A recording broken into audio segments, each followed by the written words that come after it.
On episode 537 of the 40 Plus Fitness Podcast, we meet Clint Emerson and discuss his book, The Rugged Life, The Modern Guide to Self-Reliance.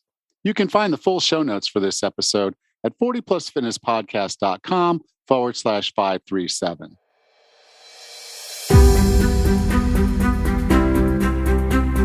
If you decided you're ready to make a change, to reclaim your health and fitness, the 40 Plus Fitness Podcast is here for you.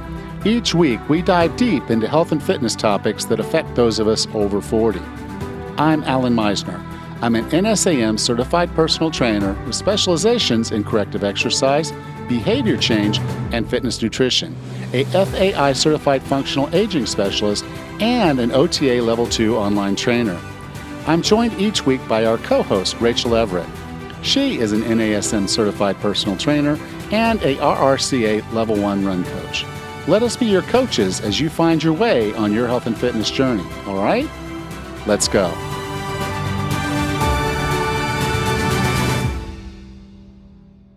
If you know you can't sustain another year of sliding down the aging curve, weight gain, body aches and pain, no drive, if you're ready to see your energy and confidence go up, up, up, and you want to build a sustainable lifestyle that helps you be the best you can be, then you should check out Be Fit for Task.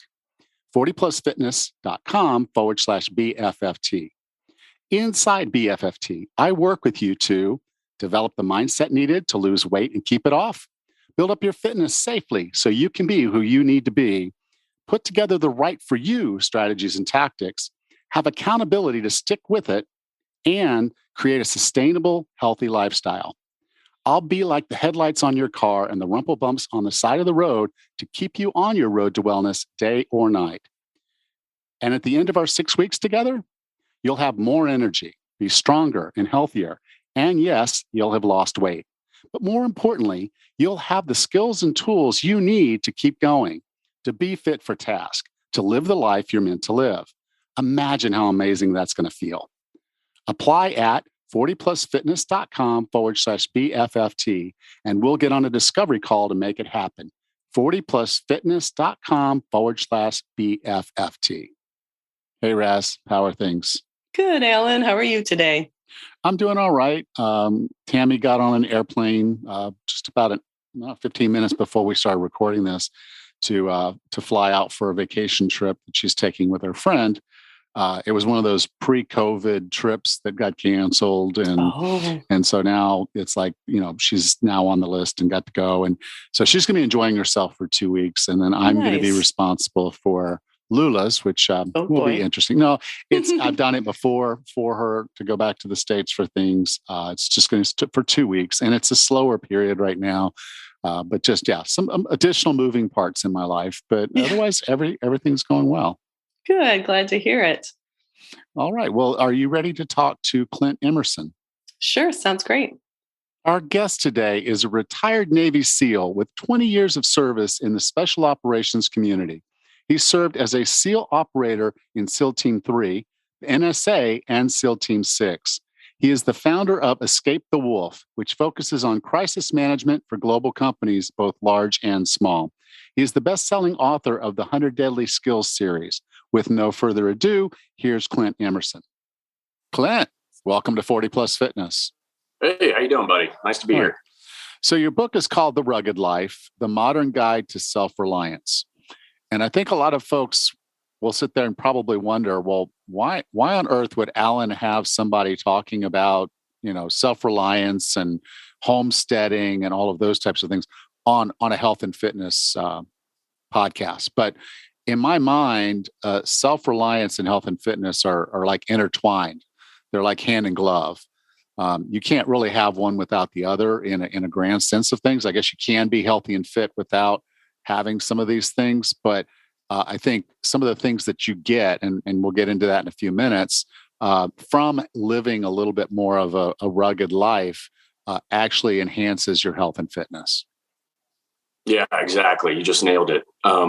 Like I always say, for, on the crisis side or with the 100 Deadly Skill book series, first and foremost, your human performance is everything. To be able to get yourself out of trouble, to get your family out of trouble, you've got to have at least the heart, the lungs, and the strength to get yourself away from whatever that threat is. And it could be natural disasters, man-made events, you name it, it's out there.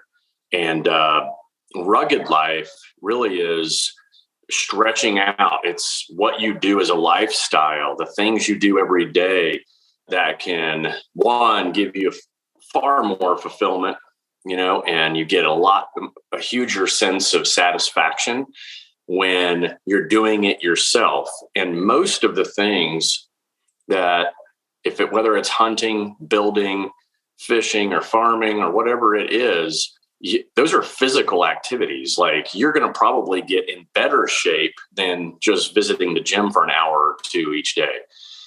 So I think you hit it dead on, is that living a more rugged life will exponentially increase your health, both mentally, physically, and emotionally. Yeah, now, in our world where, I've got a gym, half a mile away from my home. We can call Uber Eats and they'll deliver just about anything you want. Netflix is on, Hulu or whatever your streaming service, or maybe you got more than one of them. We have everything pretty much at our fingertips. We don't have to lift a finger to do anything. And I think, it might have been even about 20 years ago when the internet was really just getting started. Someone wanted to do the experiment to see if they could stay in their house for an entire year and never leave. And way back then, back in the late 90s or so, this guy was able to do it. Early 2000s, late 90s, was able to literally stay at home for an entire year and not get out. Now, for many of us, we are in a situation with COVID where we weren't permitted, if we lived in a city, particularly, to get out. Now, I kind of kicked myself. When we came down here to Panama, I didn't choose the rugged life. We chose something a little bit easier, an apartment in town, which meant we were pretty much trapped in our apartment in town with the lockdowns they did here, which were a lot more stringent than the United States. Our friends who lived out and about, on different islands, generating their own electricity, catching their own water, living a little bit more of a rugged life than we were, they had a lot more autonomy, a lot more freedom. So that's kind of one of the reasons why I think the rugged life kind of now appeals to me a little bit more than it might have before, is seeing it firsthand. My friends were actually able to get out in the sun for more than 2 hours twice a week and walk around and do things. But, for the normal person, what is this rugged life that we're talking about? And why would it be something that someone would want to do when there's so many easy ways to live our lives today? Yeah, man, you hit a bunch of great stuff. I think first I'll start by answering the question with the pandemic certainly taught us all that being a little more self-reliant can be very valuable. It can be important. It can just allow a certain level of independence and freedom that you can't get if you are reliant on all these other things that you mentioned. So I would say, first and foremost, you don't have to dive 100% into the rugged life. I built the book so that you can just dip your toe if you want. You living in an apartment in a urban environment can do a lot, even with limited space, to increase your self-reliance and actually fend for yourself. Whether it's these vertical gardens now, you can grow just about anything inside your apartment in the corner with very little maintenance. It's just time, right? You just wait for things to grow and then you've got it. Or if you decide you dip your toe a couple of times and you like all these different little projects that you're doing and you're realizing, holy crap, this is actually not just is it giving me something in return, but the hard work that goes into it just feels so much better than, using an app, right? You don't get any satisfaction except the fat pill that shows up to your doorstep by using all the different Uber Eats and whatever else is out there, having your groceries delivered to your door. Yeah, that's pretty cool. But what if you could just grow some of those things yourself? And that's just a piece of it, right? If you're not into the farming aspect, well, then maybe it's the hunting. If you're not into hunting, then maybe it's just being your own handyman, being your own power grid, be your own homemaker. I was surprised at how many household products especially in the hygiene and the hygiene and grooming side of the house, that if you just got beeswax and some coconut oil, you can make shampoos, pomades, and conditioners, right? So the other piece to this whole thing with the rugged life is it's more like a family experiment. I mean, if you get the whole family involved, I feel like it brings everybody together, because we are so stuck on technology. These days you have an entire family sitting in a living room. It's on Netflix, like you mentioned, but everybody is still on their own personal devices, and there's no solid family time. So rugged life, at whatever level you want to kind of live it, you will find out that whether it's one project or a dozen projects, when the whole family is involved, you're just going to all be so much more healthier. You're going to get that camaraderie going again. And you're not just, a bunch of individuals living in a house together. Yeah. It's interesting being down here. I run into a lot of people that they do this thing. They say, okay, look, this is so cool. There's this island. I'm going to go out there. It's just land. It's just raw land. It's jungle. We're going to clear a little bit of it. We're going to build a house. We're going to use solar. We're going to use, water catchment. We're going to, do these different things like composting, and we're going to have a garden, and we're going to, it just goes on and on and on. And what happens, though, invariably, is that they move down here. They make that happen. They build their dream house, and then as a couple, one or both of them kind of decide after a period of time that this was not what they signed up for. That they miss some of the creature comforts that they had, because they kind of went a little too far into the woods, the jungle, if you will, before really going through and analyzing, okay, is this really me? Is this really me long term? Is this a project that I'm going to do and then get bored with? In your book, you had the what you call the top 10, are you sure about this things? Could you go through some of those to help someone kind of say, because it sounds so cool, off the grid, doing this thing, growing my own food, chickens, the whole bit. It's a lot of work. You are correct. It is. Yeah. Some of the top 10 is basic questions like, do you like vacations? Because guess what? As soon as you bring in animals, you're not leaving, because you got to take care of them 24/7, right? You are going to live to take care of animals that in return are going to take care of you. So going on a vacation becomes very difficult. You really have to like the people that in your family, right? You all love each other, of course, but you have to like each other, because you're going to be working as a team like you never have before. And you're really going to see, people's strengths and weaknesses, and everyone's going to have to adapt. So, but ultimately you just hit it again. It's very romantic to think that, hey, we're going to go, buy a chunk of land in the mountains, and we're going to build a cabin. We're going to have this awesome fireplace every night, and I'm going to be butchering these, big steaks, and it sounds all great. It really does. And everybody should aspire to do it. But there is nothing easy about it. And that's why it's the rugged life. It can be very hard work at times, but the return on that hard work is far better than what you get from, going to the grocery store, though that is convenient. And so there's a balance, if convenience is at one end of the spectrum, and then the rugged life is at the other, right?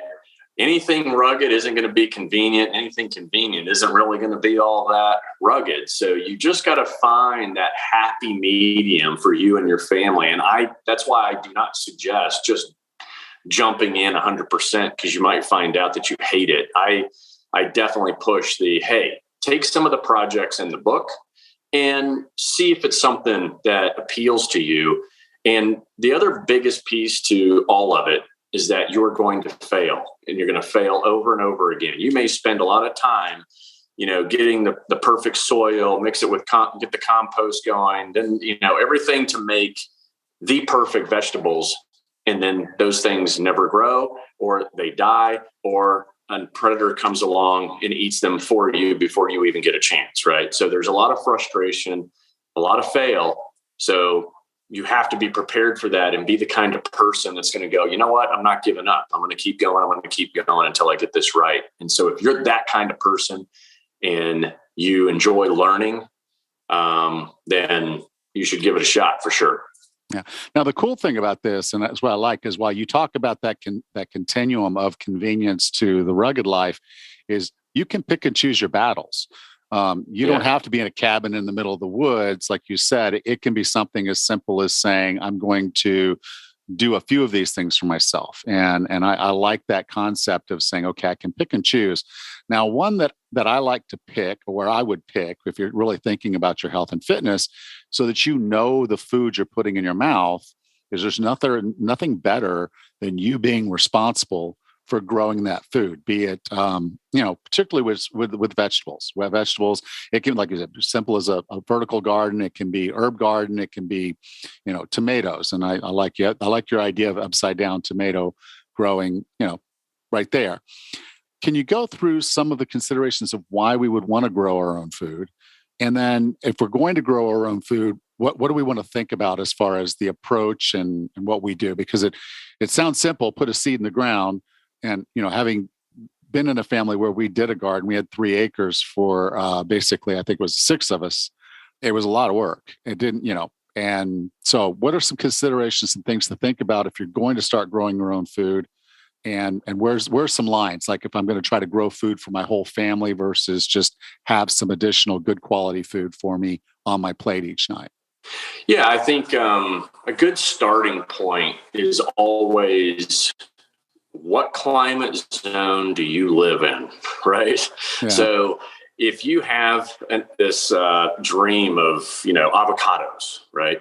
And you're going to grow them and you're going to have as many avocados per day because it's a superfood and it's awesome and you can eat it 24/7, which I can.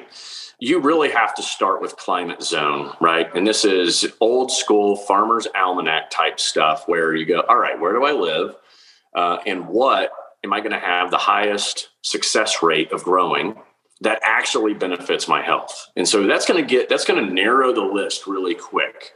So that's where I would start, is the research, and also talking to local farmers, going to some of your farmer markets, and talking to everybody selling any of the vegetables and fruits they have going there.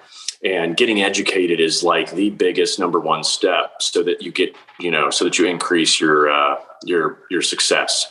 Next, once you figure out what that is, it's a good idea to start indoors, right? You can set up a basic lighting bank and get the seeds, the kickstart they need with a little bit of soil. And once they actually start to grow, and you actually see them break the surface of the little pods that you put them in, then you can, basically put them outside using just common language. You're taking something that started growing and you're going to transplant it to outdoors. And it's a very fragile moment, but it'll be fine. Making sure the soil outside matches the soil that they're in. And then now they're outside in sunlight and on their own. And you're going to have to obviously give some care and maintenance. You're going to have to do research on pest control, any of the other predators that might want to nibble on whatever it is you're growing, and basically put up whatever fortifications you need, which a lot of times is just chicken wire over your garden. Will keep out the birds and any of those little ground animals that, like rabbits, that want to come in and get a free meal. So, but I think the biggest piece is really doing the research and determining what's going to give you, that highest level of success in the area in which you live. And you really got to pinpoint it, especially like where I'm at in Texas. North Texas is far different than South Texas. And what you can grow in one, you can't grow in the other, even though you're in the same state. Yeah. And you have a really cool map in the book that kind of breaks it down into zones. Obviously, I'm a lot further south than any of your zones. And we can grow avocados here. One of the interesting things is when you plant that, you have to set your expectations. You won't have avocados for 10 years. And then you won't have avocados at all if your dog digs up the plant. Exactly. And that's a great point, because people do this on that same point. They think about, like, apple tree or an orange tree or a peach tree, but you're still talking several years before you really get to the good fruit that tree produces. And like here in Texas, like the pecan industry is huge, right? And monetizing acreage, if you can put, let's say you've got a couple of acres and you can put 50 to 100 trees, but a pecan tree is going to start producing pecans for 10 years, right? And so, there is like I said, it's still that you have to do that amount of research and put it in, and then also regulate that expectation, right? Expectation management is a big part of all this, like you just pointed out. But the advantages are this: you know what's in your food. If you used pesticides, you know it. If you used something in it, you know it. The seeds, whether they're heirloom or there's something else. But you know the food because you were in hand. And I can tell you, when you grow your own food, it actually tastes better because you have a pride of ownership while you're eating that food that you just don't get when you walk into a restaurant or have Uber Eats deliver it to you. Yeah, no doubt. Okay, so then now, okay, and again, you can do all of this if you live in the right climate. You can do all your food. It can be plant-based and it can be awesome if you can grow enough. And you need to, again, make sure you are growing enough if that's what you're going to do. But for a lot of folks, we are meat eaters or omnivores. So we're gonna want a little bit of meat in there too. And that's where things like raising your own animals, you talked about some considerations there as far as, vacations and other things you got to do. Hunting and fishing, which there are also some general considerations about that. Why would we want to raise our own animals, do hunting and fishing? Why would we want to go through the effort of doing that? And then what are some things we'd need to think about to go through that process, what that's all about? Yeah. Harvesting anything, like you pointed out, is going to be healthier in the long run. But it's also important to note it might not be cheaper.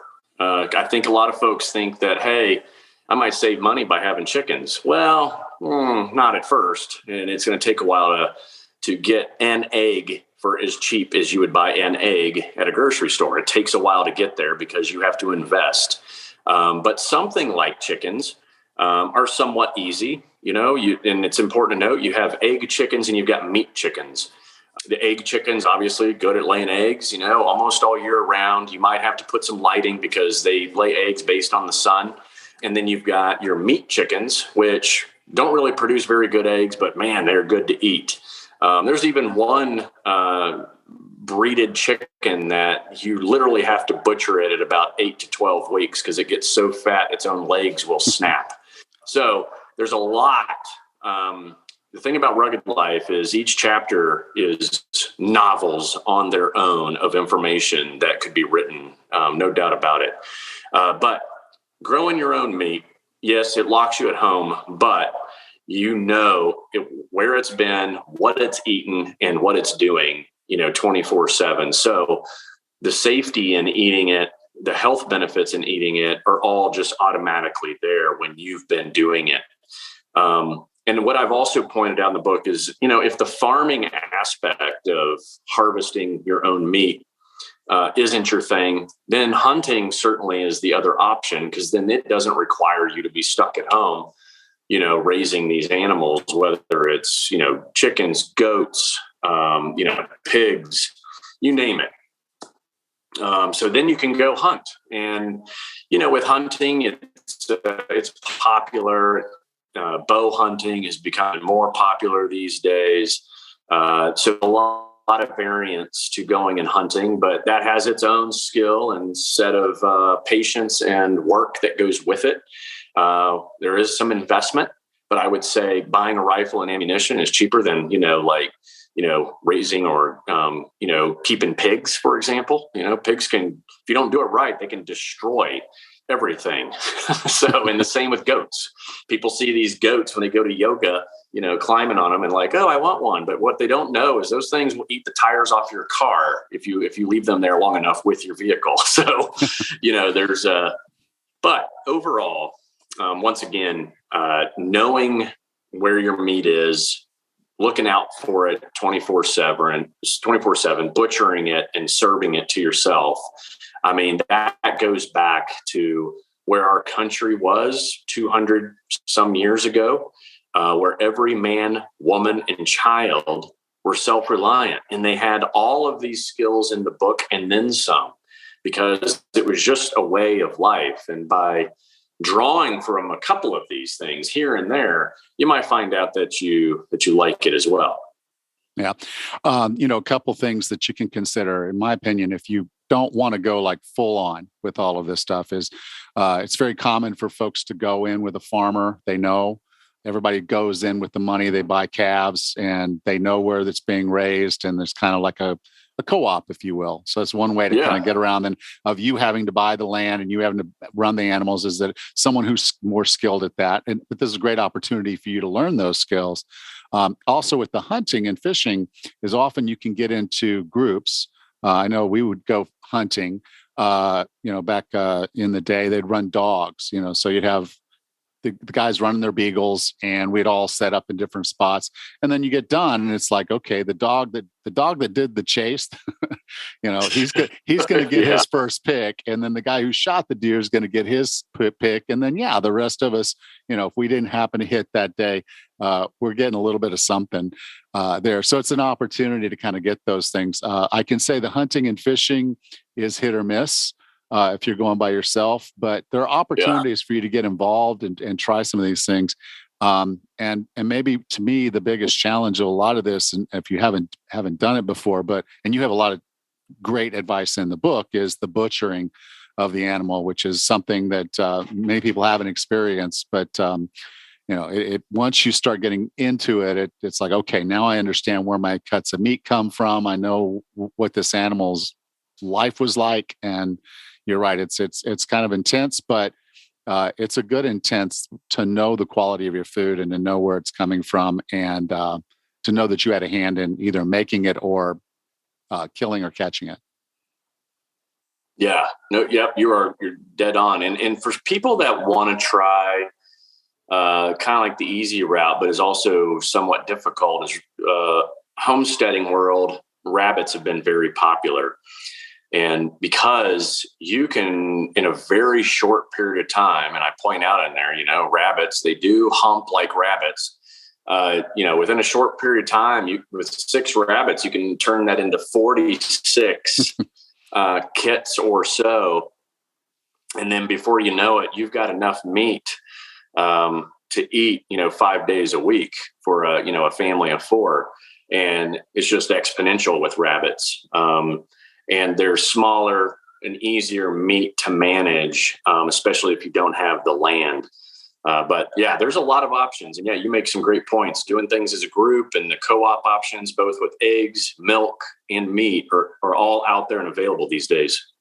Yeah, no, I'm going to tell this story. Probably shouldn't, because it's just kind of embarrassing, but I'm going to say it. I'm going to tell it anyway. I had a friend and they raised rabbits. That was their thing. They raised rabbits, and they had the kits, the cages for them all set up. And, you try to check a rabbit to know if it's a boy or a girl, and it's really, really hard to tell. And so they thought they had these two, a guy and a boy and a girl, and they put them in the cage and they were fighting. So they assume now, okay, they must both be boys and they're fighting. So the father wanted us to kill one of the rabbits. He picked one of them. He said, go kill the rabbit. And so we go out there, we grab the rabbit, and he hands it to me. And I go to grab the rabbit. I'm holding it against my chest, and the rabbit just kind of rests its chin right there on my neck. And you're like, I can't do it. Yeah. And so a little tear starts coming down my eye. I'm 15 years old. My friend turns around, he looks at me for just a second. Then he gets a tear in his eye, and his father drives up about this time in his truck, and he looks at the two of us. He says, "Damn it, build another cage." Yeah, that sounds about right. It's that's where I said it's easy, but also could be difficult, because killing a rabbit, they're so soft and cuddly. It's the last thing you want to kill. And they know that too about themselves, I think. This one did, because that chin on the chest, on my shoulder, that was enough to say, okay, this one gets a second chance. But that's awesome. But I think that's the other thing that I wanted to kind of get to with this is that you start having a newfound respect for the food that you're eating. So the concept of waste, the concept of just going out and doing something for the sake of doing it, you really get a sense of what the cost of this is, not just from a financial perspective or what we're dealing with, but just knowing that what you're doing is about survival, about you doing the right things for yourself. And so again, I think you approach this with a very different mindset. Maybe you do eat less meat because the emotional cost of raising the meat for you is a little bit higher. And as a result, you're eating less red meat and maybe a little bit more vegetables, a little bit more plant-based. And in the end, that turns out to be a more healthful choice for you. Yeah, I think you're right. It's, you're investing more than just, money when you go down this path. There's time and effort. Then there's on the receiving end, whatever it is you're deciding to grow or harvest, what it's given back to you. And so there's this relationship that forms with a lot of what you're doing. And every aspect of it becomes valuable, and you don't want any of it to go to waste. And I think if people just do one little thing here and there, holistically, they will kind of start to, grow up in a different way than what we're used to. Because these modern conveniences and technology, I think we all know it and we say it all the time that these things are, necessary evil, And I mean, look at us now. It does give us these great capabilities. I'm communicating from Texas to Panama, like live feed right now. And that aspect is just incredible, right? But at the same side, it really makes us lazy and complacent. And like I said, 200 years ago, everybody knew this stuff, and now it's very rare. And it took a pandemic for people to wake up and go, oh yeah, it might be a good idea that I know how to make, something as simple as hand sanitizer, right? We all learned it really quick when the shelves got empty, along with toilet paper, which is really odd. But now that we're somewhat through it, this is an opportunity really to embrace it and start trying new and different things. And hopefully that's the kind of impact the book has on everyone. Yeah. And I think other folks are going to look at it and say, okay, there's also the aspects of inflation and, where my food is coming from. You look at some of these industrial, plants where they're bringing in meat or eggs or whatever. And it's just, it's horrific to see some of the stuff that they do to these animals, and to know that, you can do this in a different, more sustainable way, I think is really a big step. Plus, again, not initially, but over time, just depending on what goes on in the world, being the self-reliant, having the sustainable source of something, whether it's vegetables or food, whatever, meat or whatever, and being able to hunt for yourself, being able to fish for yourself, those things is going to give you a way of having control. When inflation is out of your control and you just have to pay what the market costs when you want to have a steak or have some fish or have some eggs, you just pay what the market is. Versus if you are doing your own thing and get to a point of sustainability, it's now just about you taking care of the animals and them taking care of you, as you said earlier. Yep, you've nailed it. I mean, it's a crazy world. And I'm not a fear monger by any means, but reality is reality. You come out of a pandemic, you've got Russia invading countries, you have interest rates already going through the roof. The economy is screwed because of supply chain issues. Supply chain issues aren't getting fixed because other countries are still dealing with the pandemic, which slows things down. And recovery is just going to take a while. The economy is always kind of like this accordion. And, the impact of today, we may not recover for, a couple of years down the road. And so being more self-sufficient and self-reliant. All right. Well, Clint, I define wellness as being the healthiest, fittest, and happiest you can be. What are 3 strategies or tactics to get and stay well? Oh, it's a good question.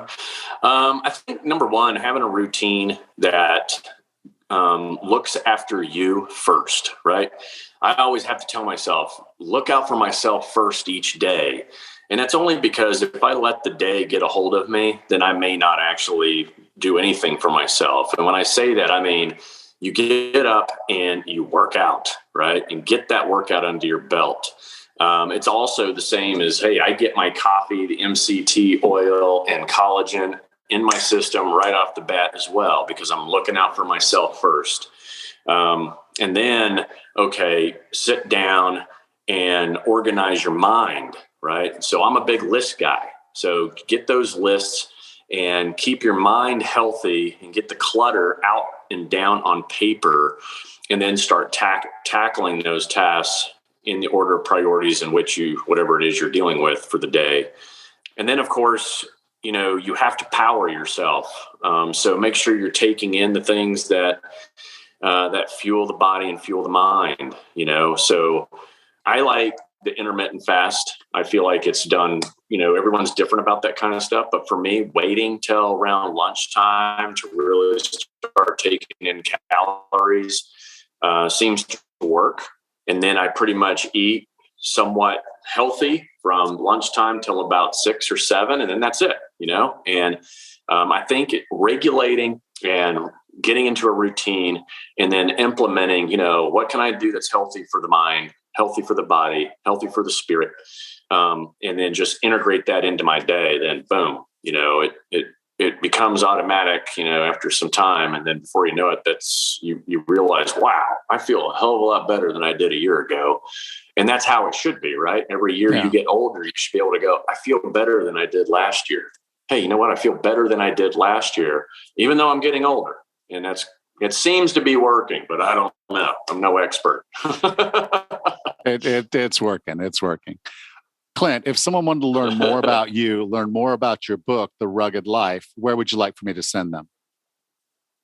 Yeah, my entire ecosystem is at ClintEmerson.com. Super simple. You can pre-order or order the books right now, right there. And I really do appreciate your time and any of your listeners that go check ClintEmerson.com out or my Instagram page. I thank you ahead of time.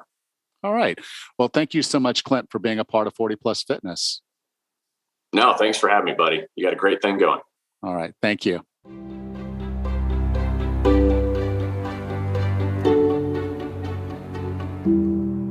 Welcome back, Raz.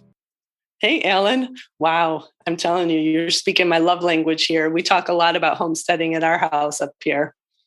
Yeah. I mean, I know I see a lot of videos.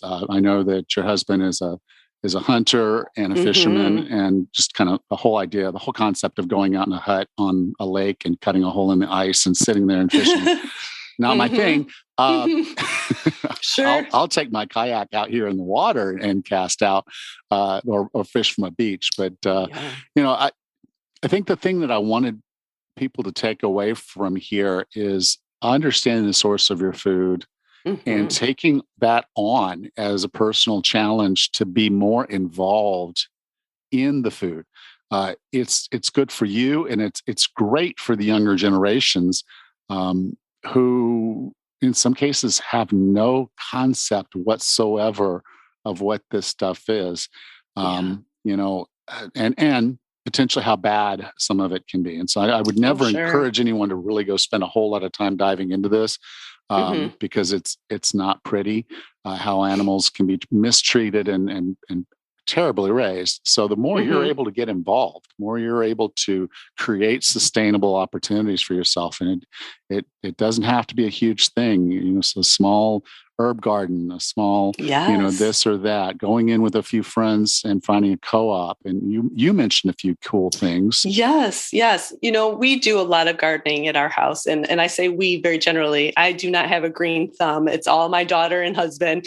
They're well more skilled at this type of thing than I am. But we choose our vegetable gardens based on how we eat. And we tend to eat a lot of peppers and tomatoes. We do a lot of herbs. So we choose some pretty easy things to grow, and we put some in the ground, some in pots. Some herbs can decorate your kitchen. It would look lovely and smell lovely to have some good herbs in your kitchen. And then on top of that, if gardening isn't your thing, our local community has an area in town where you could, for a low price of just $20 for the entire summer, they'll give you maybe a 10 by 20 or so square foot area where you could grow whatever vegetables you are so inclined to grow. So if there's no room on your property, there's a place to go. And also, my brother and sister-in-law, they have been doing a co-op where for a weekly fee, they get handed a bag of vegetables, which is really fun from their local farm because you never know what you're going to get. So, you can get really creative in the kitchen if you're getting some vegetables that you may not normally cook with. So there's a lot of affordable options if growing isn't your thing. So there's other things to look into. And the reality of it is that there's some work involved. I grew up and we had 3 acres, and so that was a chore.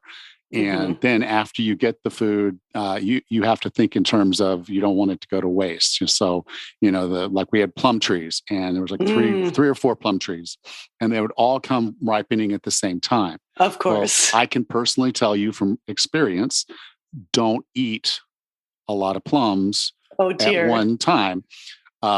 Plums are prunes. FYI. Oh my goodness.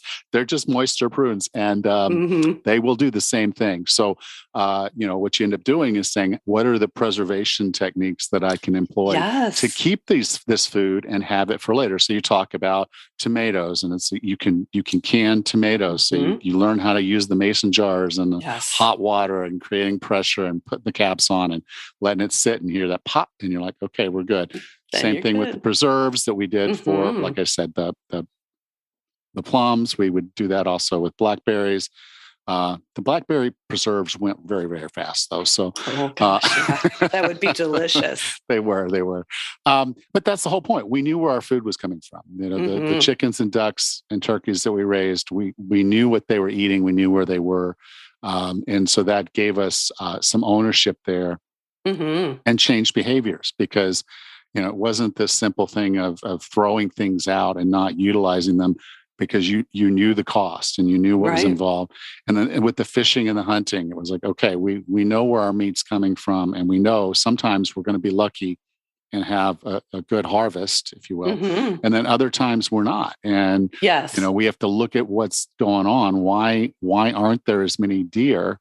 And maybe it's a good thing we're not getting a big harvest this year, because if there's not enough deer for us to see the deer, then maybe we don't need to be hunting the deer as much. So it allows you to get more creative with understanding the environment you're in, and hunting and fishing and growing your own, raising your own. I think those are just huge opportunities for us to become more self-sufficient. And Clint's book, again, it is about being resilient. It's about being self-sufficient. And it goes a lot deeper. He teaches things about welding, solar panels, water. So all the things that you would say if I was really going to homestead and figure stuff out for myself. And is it a complete manual for how to do this? No, but it is an excellent source if you're saying, I really want to start figuring out. I want to buy that cabin in the woods and move there. I want to buy that house, or that property down there. I hear about in Bocas del Toro, where I can own my own island for less than $200,000, and I can build a sustainable house with solar, water catchment, and all that. This will give you some general ideas about what's involved in doing that, and kind of coming to the conclusion, I really cut out to do that, because so many people move down here and say, yeah, this sounds great, until we go 3 weeks without rain. Or we go 3 weeks with rain. Yes, just like you just did. Oh my gosh. Yeah. Well, it's good to try some of these little things, and absolutely buy the book, because it's good to read about and do your research before you invest a whole ton of time, because you're right. Failure happens. We evicted 2 groundhogs last year that ate a good chunk of our garden before we could.